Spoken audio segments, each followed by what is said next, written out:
Antoine aux sources.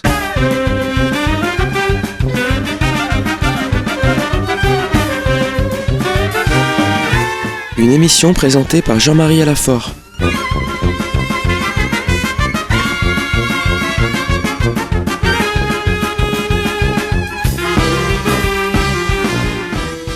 Tout a commencé à Jérusalem, la ville des prophètes et de la rédemption, où le Christ est mort pour rassembler dans l'unité les enfants de Dieu dispersés. En elle, tout homme est né, dit le psalmiste.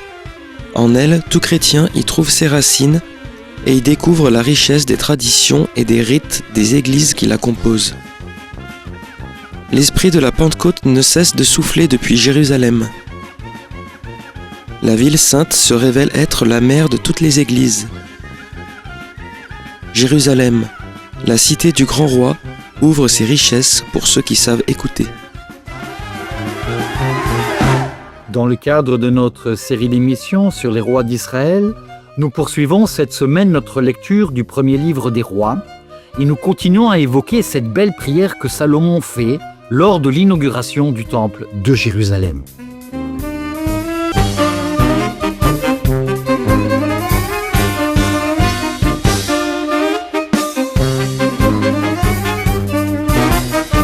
Alors nous poursuivons notre lecture du premier livre des rois. Nous avons terminé donc la semaine dernière par cette très belle cérémonie de dédicace donc dans le temple de Jérusalem par le roi Salomon. Et Salomon, donc nous l'avons vu, fait une anamnèse, c'est-à-dire un mémorial de l'œuvre de Dieu pour son peuple, qu'il a sorti du pays d'Égypte.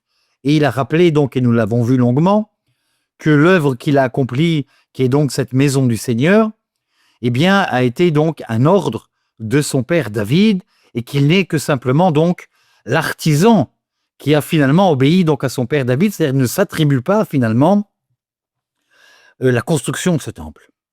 Nous voyons donc ici une humilité assez intéressante de la part d'un roi qui est considéré comme le roi le plus riche et le plus sage de tous les rois d'Israël. Et c'est peut-être ça la sagesse, c'est-à-dire de ne pas s'attribuer la réussite. Et nous allons voir que Salomon va exceller dans cette sagesse spirituelle, jusqu'à un certain moment. Alors continuons donc le texte, parce qu'il est intéressant, parce que la première partie, donc, Salomon s'adresse au peuple d'Israël, et la seconde partie, c'est une véritable prière, il s'adresse à Dieu lui-même. Et c'est cette adresse à Dieu lui-même qui nous intéresse particulièrement, parce qu'ici, il y a en fil une sorte de prophétie de ce qui s'accomplira beaucoup plus tard avec le Nouveau Testament. Écoutons donc le texte, toujours au chapitre 8 et au verset donc 26. À présent, Dieu d'Israël,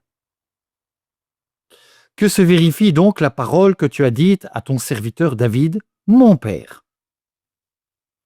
Est-ce que vraiment Dieu pourrait habiter sur la terre? C'est une question que Salomon pose à Dieu lui-même, c'est-à-dire il a construit une maison qui est une maison pour Dieu. La terminologie biblique n'est jamais temple, mikdash, mais Beit Adonai, la maison du Seigneur. Et nous avons déjà évoqué cette question la semaine dernière, c'est une question théologique fondamentale. Est-ce que Dieu peut habiter sur cette terre? La réponse, bien sûr, nous la connaissons, c'est oui. Puisque le Verbe s'est fait chair, il s'est incarné, c'est la célébration, c'est les célébrations que nous avons célébrées avec les fêtes de la Nativité et particulièrement également donc de l'Épiphanie. Cette descente, cette kénose de Dieu sur la terre. Oui, Dieu peut habiter sur la terre. Mais déjà, Salomon pose cette question. Et il pose cette question en filigrane en disant « Oui, c'est une possibilité, je le considère que c'est effectivement possible parce que j'ai construit une maison pour Dieu. » Mais il est conscient du paradoxe dans lequel il fait entrer notre intelligence dans cette conception. Et il va continuer. Salomon, nous l'avons vu, nous l'avons évoqué de très nombreuses fois, c'est l'homme de la sagesse.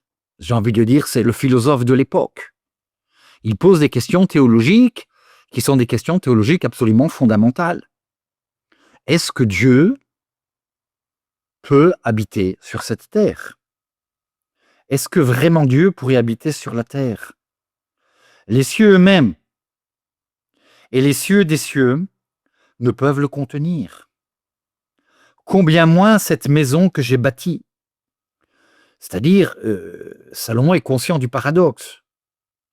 Dieu n'est pas réduit à la maison, il habite cette maison, mais il n'est pas réduit à cette maison. Il n'y a pas une réduction de Dieu dans le temple. Et il continue. Sois attentif à la prière et à la supplication de ton serviteur. Ô Seigneur, mon Dieu, écoute le cri et la prière de ton serviteur, que ton serviteur t'adresse aujourd'hui. Que tes yeux soient ouverts sur cette maison, jour et nuit, sur le lieu dont tu as dit. Donc il demande à Dieu, il supplie Dieu finalement de venir, oui, habiter sur cette maison, de venir la remplir. Et Dieu l'a fait puisque nous avons cette nuée lumineuse, n'est-ce pas, qui va complètement empêcher les prêtres de Jérusalem d'accomplir leur service cultuel jusqu'à même, tant que Salomon n'a pas terminé sa prière en tout cas. Ici sera mon nom. Le nom de Dieu ineffable, qui ne peut pas être prononcé, sera donc dans cette maison du Seigneur. Écoute la prière que ton serviteur adresse vers ce lieu. Daigne écouter la supplication de ton serviteur et Israël, ton peuple, qui t'adresse depuis ce lieu. Toi, écoute. Alors, c'est assez paradoxal. Salomon ici renverse, n'est-ce pas, presque les rôles. C'est Dieu qui dit au peuple d'Israël, écoute Israël, le Seigneur est notre Dieu, le Seigneur est Dieu, écoute Israël. Et là, Salomon dit, c'est toi qui vas écouter. L'écoute est dans les deux sens. Écoute, au lieu où tu habites, au ciel, écoute et pardonne. C'est-à-dire, Salomon demande à Dieu donc d'entendre son peuple. Écoute, Shema. Et à partir du moment où Dieu écoute, il pardonne. Écoute et pardonne. Le temple de Jérusalem, nous le verrons plus tard, c'est le lieu par excellence donc du kapara, c'est-à-dire du pardon. C'est le lieu où on apportait des sacrifices quand on avait péché pour se faire pardonner par Dieu. J'ai envie de dire de façon plus claire, c'est le lieu par excellence de la miséricorde. Voilà pourquoi Jésus imitant venir dans le temple de Jérusalem. Nous le voyons dans l'évangile de Jean particulièrement, mais pas seulement, que Jésus habitait dans ce temple. Il passait jour et nuit dans le temple de Jérusalem. C'était le lieu de la maison de son Père, le lieu où Dieu avait décidé de faire habiter son nom, et surtout le lieu de la miséricorde. Et Jésus vient annoncer la miséricorde, le pardon pour les péchés. Donc ce n'est pas du tout étonnant que le lieu préféré donc de celui qui vient habiter au milieu de nous soit le lieu où Dieu habite lui-même. Nous lisons les évangiles parfois de façon un peu trop artificielle. Nous ne prenons pas conscience de certains petits détails qui nous montrent l'importance. Quand Jésus sera arrêté, on dit, mais Jésus dira, mais j'étais avec vous dans le temple jour et nuit. Pourquoi ne m'avez-vous pas arrêté? Une évidence. Jésus enseigne depuis son plus jeune âge, souvenez-vous. Quand ses parents le perdent donc à l'âge de 12 ans, et où est-ce qu'il le retrouve? Dans la maison de son père, dit-il. Dans la maison de son père. Quelle est la maison de son père? C'est le temple. Jésus n'utilise jamais le mot temple d'ailleurs. La maison de son père. Exactement comme Salomon parlera la maison de Dieu. Dans le cas où un homme aurait péché contre un autre, et qu'on lui impose un serment avec imprécation, et qu'il vienne prononcer ce serment devant ton autel, dans cette maison, toi, écoute depuis le ciel. Agis, juge entre tes serviteurs, déclare coupable celui qui est coupable, en faisant tomber sa conduite sur sa tête, et déclare innocent l'innocent, en le traitant selon son innocence. C'est-à-dire le temple de Jérusalem, et c'est le second volet, c'est le lieu par excellence de la justice. C'est-à-dire la justesse, plus exactement. Tzedek en hébreu, ce n'est pas seulement donc la justice, c'est vraiment la justesse, le juste milieu. Dieu se manifeste à travers son peuple par la miséricordieux, c'est lui qui ne cesse de pardonner. Mais c'est celui qui est juste. Et cette justesse, finalement, Dieu le demande donc qu'elle soit accomplie dans cette maison. Et voyez, ce qui est intéressant dans ce texte-là, c'est que Salomon, qui est finalement un peu le philosophe de l'époque, ne réduit pas Dieu à cette maison. Il dit depuis le ciel, il y a une présence divine, mais Dieu n'est pas réduit au temple de Jérusalem, puisqu'il habite partout. Dieu est partout présent. Lorsqu'Israël, ton peuple, aura été battu par l'ennemi, parce qu'il aura péché contre toi, c'est-à-dire s'il y a une cause à effet, et si on est battu donc par l'ennemi, c'est qu'on a péché contre Dieu.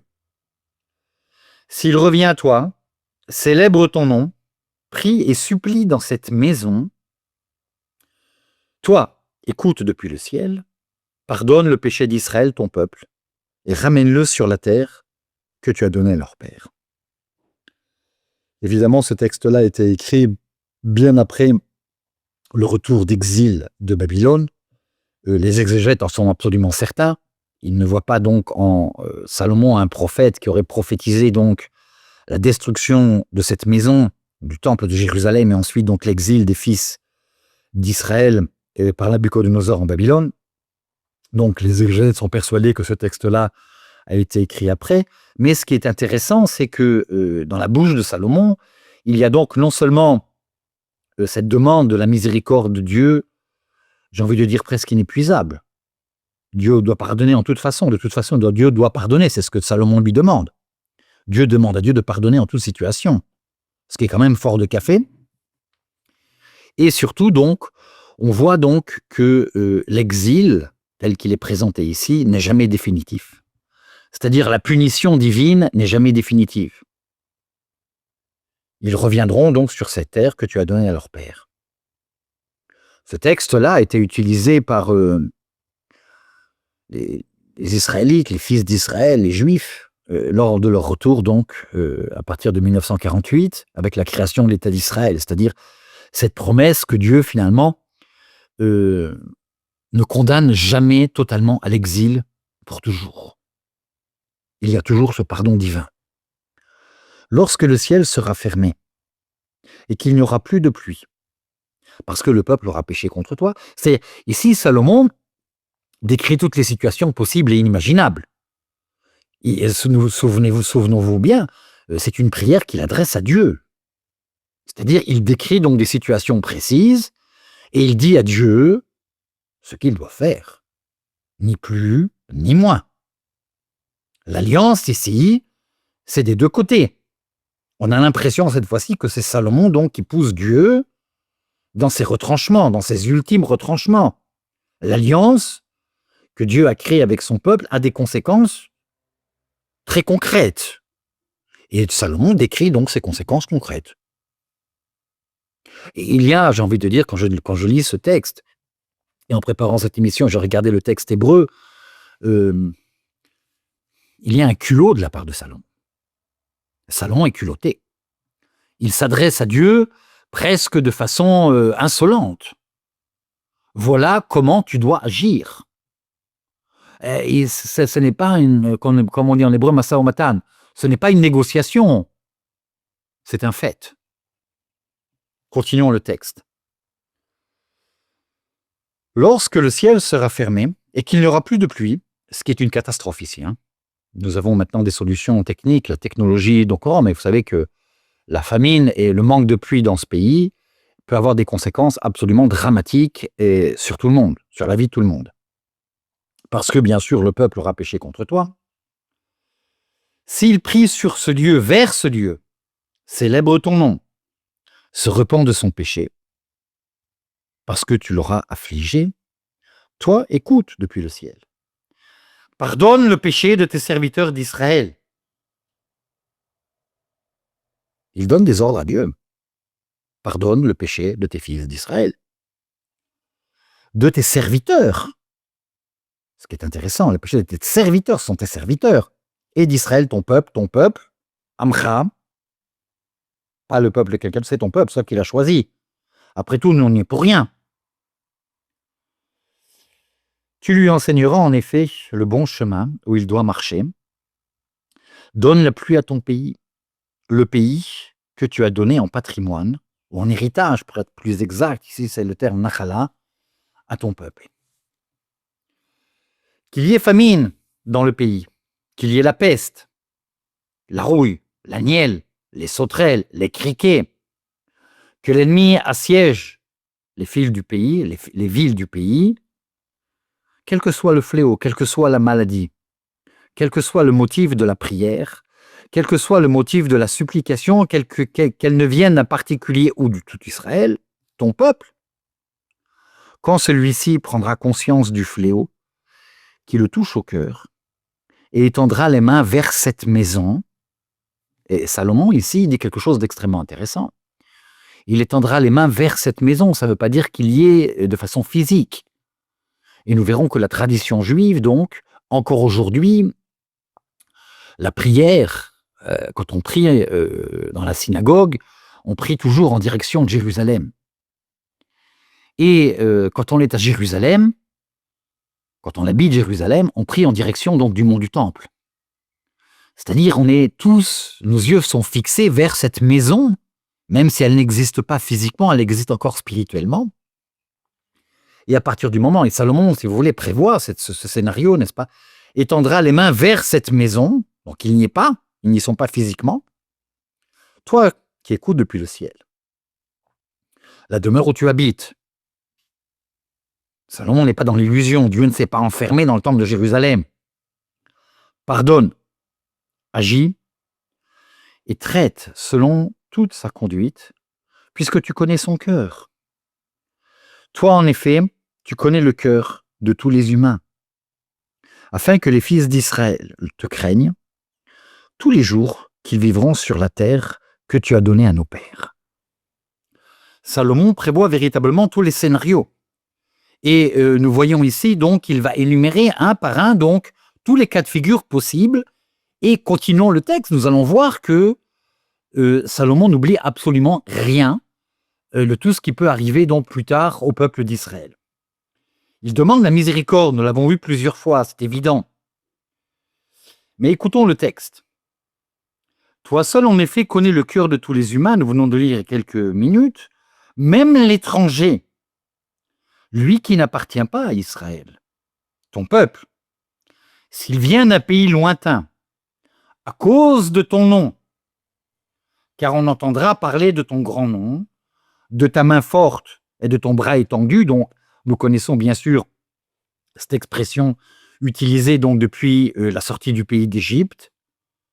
Yad Razaka Ovizroya Netuya en hébreu, de main forte et de bras étendus, c'est ce qui signifie donc la force divine par excellence, celle qui a brisé donc le royaume de Pharaon. Ils sont écrasés dans la mer avec tous ses chars et ses cavaliers. Donc cette force divine, on entend parler de la force de Dieu donc sur toute la terre, connue en tout cas. Et un étranger, alors le cas ici est extrêmement intéressant, même l'étranger qui n'appartient pas à ton peuple d'Israël, mais qui a entendu parler de toi. Écoute, s'il vient prier vers cette maison, en direction de cette maison ou dans cette maison même, toi, écoute depuis le ciel, la demeure où tu habites, agis selon ce que tu aurais demandé l'étranger, afin que tous les peuples de la terre connaissent ton nom, et que, comme Israël, ton peuple, ils te craignent et qu'ils sachent que ton nom a été prononcé sur cette maison que j'ai bâtie. Là, nous avons une vision prophétique absolument extraordinaire qui sera reprise par le prophète Isaïe, cette maison, la maison de tous les peuples. C'est-à-dire, nous avons ici donc cette ouverture, on dirait aujourd'hui en théologie ou en philosophie, de l'universalité du nom de Dieu, du Dieu d'Israël. Finalement, Salomon dit à Dieu, eh bien écoute, tu es le Dieu créateur du ciel et de la terre, tu ne te réduis pas à un espace, c'est-à-dire que tu dois écouter tout le monde. C'est-à-dire cette miséricorde divine s'étend à tous les peuples de la terre. Si un étranger, Norri, un homme zar en hébreu, on dirait, alors comment dire, un étranger, véritablement offense de l'étranger, n'est-ce pas? qui ne fait pas partie de son peuple, mais se tourne vers toi et vers cette maison pour te prier, tu écouteras sa prière. C'est-à-dire, il y a une étendue ici, il y a une extension de façon extraordinaire, j'ai envie de dire, de la rédemption, de la révélation divine. La révélation divine n'est pas seulement pour Israël, nous avons ici donc un aspect de l'universalité que nous retrouverons donc, que nous avons célébré dans cette fête de Noël, et particulièrement donc dans cette fête de l'Épiphanie, de ces personnages, de ces sages qui viennent de l'Orient, qui ont vu une étoile se lever et qui se dirigent vers Bethléem. Donc nous avons ici, le nom de Dieu dépasse évidemment les frontières du temple de Jérusalem, c'est-à-dire Salomon fait quelque chose d'extraordinaire. Au lieu d'enfermer Dieu dans un espace, il ouvre Dieu dans l'universalité.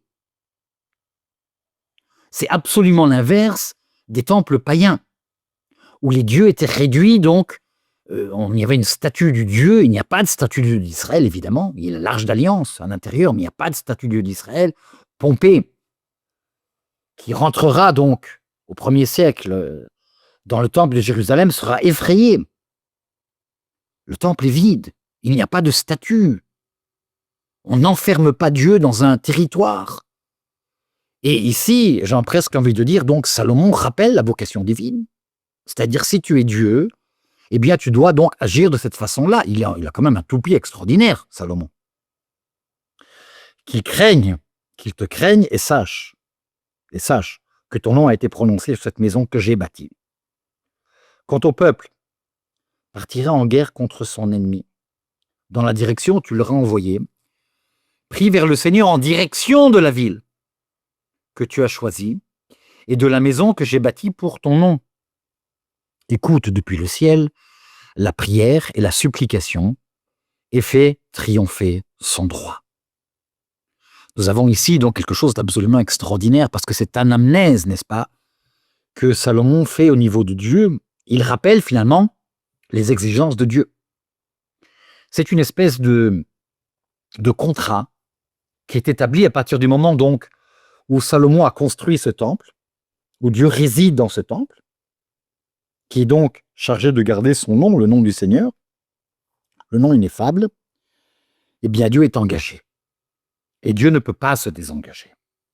C'est-à-dire, nous avons ici un rappel de l'engagement divin, non seulement auprès du peuple d'Israël, mais également donc auprès de tous ceux qui viendront dans ce lieu pour le prier, pour le supplier et pour demander sa miséricorde.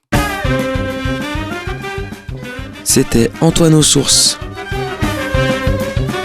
Une émission présentée par Jean-Marie Alafort de Jérusalem.